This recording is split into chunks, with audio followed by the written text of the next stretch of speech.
एक बड़ी खबर आपको बता दें, खाड़ी देश कतर में भारत की बड़ी कूटनीतिक जीत हुई है। तो कतर ने 8 भारतीयों को रिहा कर दिया है। कतर की जेल में ये 8 भारतीय बंद थे। कतर की कंपनी में ये 8 पूर्व नौसैनिक काम किया करते थे। कतर की अदालत ने फांसी की सजा इन्हें सुनाई थी। कथित जासूसी के आरोप में फांसी की सजा सुनाई गई थी और बाद में वहां की अदालत ने सजा को कम कर दिया था और अब 8 में से 7 भारतीय वतन वापस भी लौट आए हैं। तो भारत सरकार ने कतर सरकार के इस फैसले की तारीफ की। आपको बता दें, पूरा मामला शुरू हुआ था अगस्त के महीने में 2022 से और ऐसे में लगातार जिस तरह से ये मामला बढ़ रहा था और भारत सरकार की जो अपील है वो यहाँ पर काम आई और भारत सरकार की कूटनीतिक यहाँ पर जो जीत यहाँ पर हुई है। प्रधानमंत्री नरेंद्र मोदी ने दुबई में मुलाकात की थी कतर के अमीर से और उसके बाद देखिए किस तरह से अब जो है भारत सरकार कतर सरकार की सराहना कर रहा है।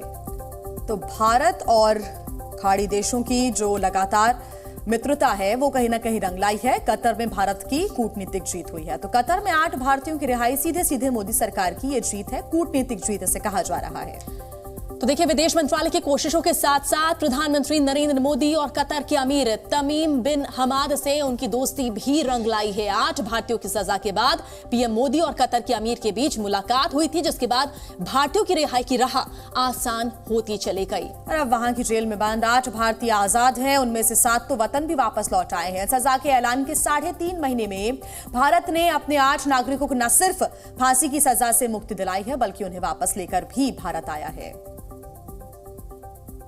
वापस इंडिया पहुंच गए हम सेफ एंड साउंड और definitely honourable prime minister Shri Modi को धन्यवाद करना चाहेंगे कि उनके पर्सनल इंटरवेंशन से ये पॉसिबल हुआ।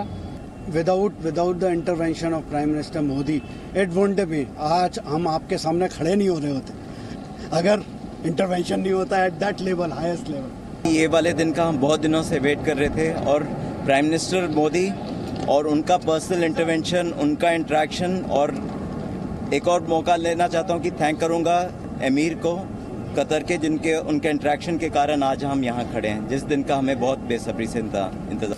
We have waited almost 18 months to be back in India. We are extremely grateful to the Honorable Prime Minister Shri Narendra Modi ji. और चलिए ज्यादा जानकारी के लिए हमारे सहयोगी प्रणय उपाध्याय का रुख कर लेते। प्रणय, जिस तरह से देखिए तमाम जो भारतीय वापस लौटे हैं लगातार वो प्रधानमंत्री नरेंद्र मोदी का धन्यवाद कर रहे हैं, भारत सरकार का धन्यवाद कर रहे हैं और जिस तरह से ये कूटनीतिक जीत हुई है भारत की, प्रधानमंत्री नरेंद्र मोदी की, इससे दुनिया में भी एक संदेश गया है।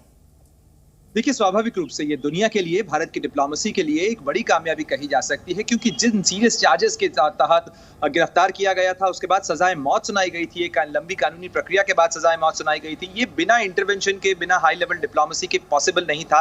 और आप देखिए कि किस तरीके से साइलेंटली भारत ने इस डिप्लोमेसी को परस्यू किया है, बहुत ज्यादा इसके अंदर किसी तरीके के बयानबाजी से बचा गया। और उसके बाद आप देखें कि 1 दिसंबर की मुलाकात से लेकर 28 दिसंबर को अदालत के फैसले और उसके बाद 12 फरवरी को रिहाई तक, ये एक लंबी प्रक्रिया रही, जिसके अंदर परिवारों के साथ भी भारत सरकार लगातार संपर्क में रही, उनके परिजनों के साथ, चाहे विदेश मंत्री डॉक्टर एस जयशंकर हो, प्रधानमंत्री कार्यालय हो या एनएसए अजीत डोभाल हो, लगातार डिप्लोमेसी इसके अंदर परस्यू की गई। हालांकि कमांडर पूर्णेंदु तिवारी अभी नहीं आए हैं वापस, लेकिन माना जा रहा है कि वो भी सुरक्षित हैं, वो भी स्वस्थ हैं और वो भी जल्दी ही वापस आ जाएंगे कतर से। 7 भारतीय जो हैं वो लौट आए हैं और 8 भारतीयों की रिहाई हुई है। और आप देखिए कि देर रात को जो विदेश मंत्रालय की तरफ से बयान जारी किया गया, उसके अंदर कतर के अमीर को भी इस बात के लिए शुक्रिया अदा किया गया है, क्योंकि प्रधानमंत्री की मुलाकात के बाद कतर के अमीर की जो भूमिका थी, जो आश्वासन उन्होंने दिया, उसके बाद ही ये मुमकिन हो पाया है कि वहां पर इस तरीके से पार्डन किया जा सके। पार्डन यानी एक तरीके से माफी है, उनके उस पूरे केस को खत्म कर दिया गया और इन्हें सुरक्षित वापस लौटाया गया।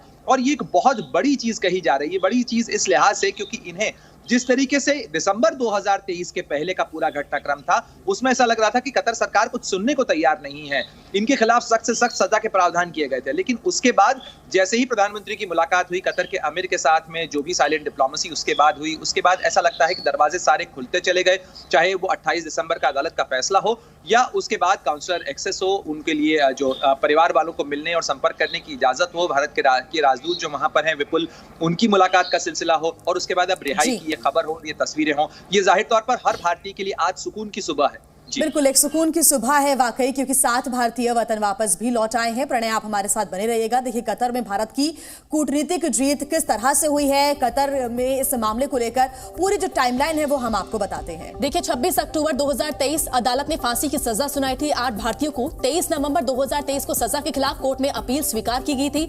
1 दिसंबर 2023 को पीएम मोदी कतर के अमीर हमाद से मिले और इसके बाद 3 दिसंबर 2023 कानूनी मदद के लिए काउंसलर एक्सेस भी मिला। 28 दिसंबर 2023 कोर्ट ने फांसी की सजा पर रोक लगाई और 12 फरवरी 8 भारतीय कतर की जेल से रिहा हुए। 7 भारतीय देश वापस भी लौट आए हैं। आज सुबह सुबह ये राहत और सुकून देने वाली खबर सामने आई।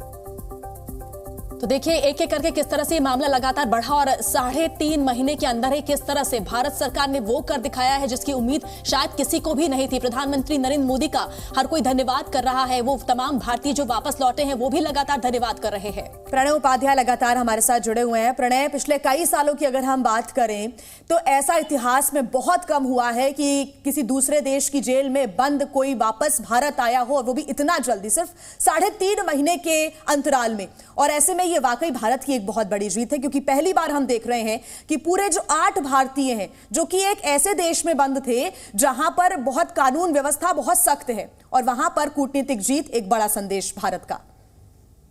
देखिए, अगर आप भारत की इस तरीके के मिशंस की बात करें, इसके पहले भी इस तरीके के मिशन हुए हैं। हालांकि ये अपने आप में एक बड़ा मिशन कहा जा सकता है। कतर ने जिन सीरियस चार्जेस के तहत इन लोगों को गिरफ्तार किया था, और ये आम लोग नहीं है, सामान्य कोई वहां कामगार नहीं है, बल्कि ये भारतीय नौसेना के पूर्व अधिकारी हैं। वहां पर जो है स्पेशलाइज्ड सर्विसेज के लिए एक कंपनी के साथ में ये जुड़े हुए थे, वहां पर काम कर रहे थे। देहरा ग्लोबल ये कंपनी थी, और इस कंपनी के लोगों को अचानक से गिरफ्तार किया जाता है। उसके बाद इनके ऊपर सीरियस चार्जेस लगाए जाते हैं, और उसके बाद एक पूरा सिलसिला शुरू होता है जिसके अंदर परिवार भी कोशिश कर रहे थे, गुहार लगा रहे थे, लेकिन कतर की सरकार सुन नहीं रही थी। उसके बाद अक्टूबर 2023 में इन्हें सीधे सजाए मौत सुना दी गई और सभी आठों को सुनाई और बिल्कुल देखिए, अब जो हुआ है, जिसका इंतजार सब कर रहे थे, आखिर वो दिन आ गया। ये तमाम जो भारतीय हैं और ये वापस लौट आए हैं। हालांकि एक की आना वापसी अभी होना बाकी है। बहुत बहुत शुक्रिया पड़े आपका तमाम जानकारी हम तक पहुंचाने के लिए। Zee News।